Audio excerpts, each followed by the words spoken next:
People want to know, what does Buganda want in terms of land? Thank you very much. Buganda's position has always been consistent. We are not moving for a unique position.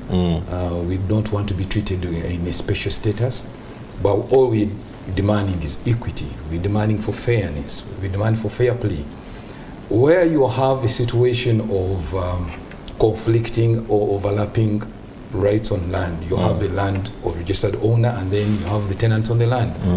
When you're coming up with policies and laws, these should look at the two parties in an equitable manner, not just choosing to play one side over the other.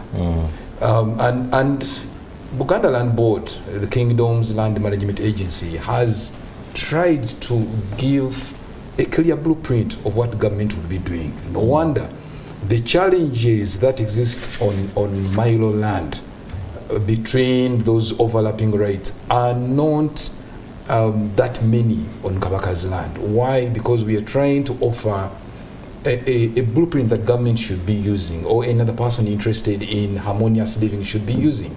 We're saying that we should continue advocating for mutual existence, not putting one party over the other. We should continue providing as much awareness to all the parties.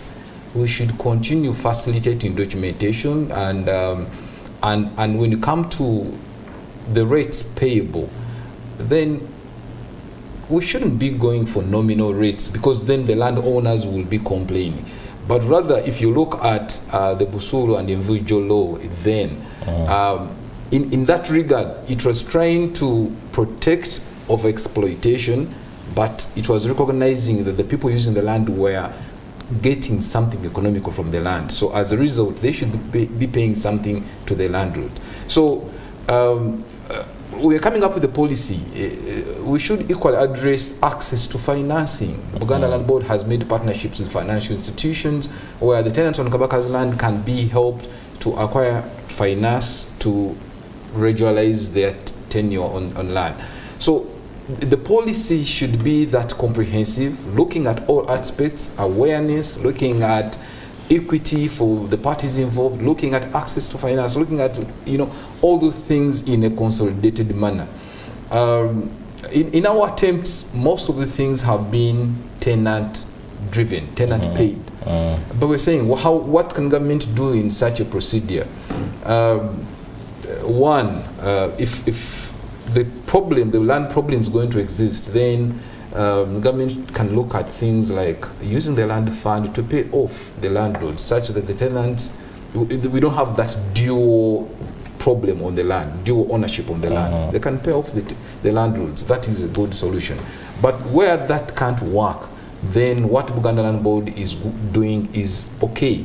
It allows the recognition of the lawful occupants of the land in the same way as it is promoting leaseholds on land. Now, we've seen several players, notably from government, just choosing to promote one thing against the others. The land policy, the current land policy is offering 4 options that would harmonize the relationship of the owner and the tenant.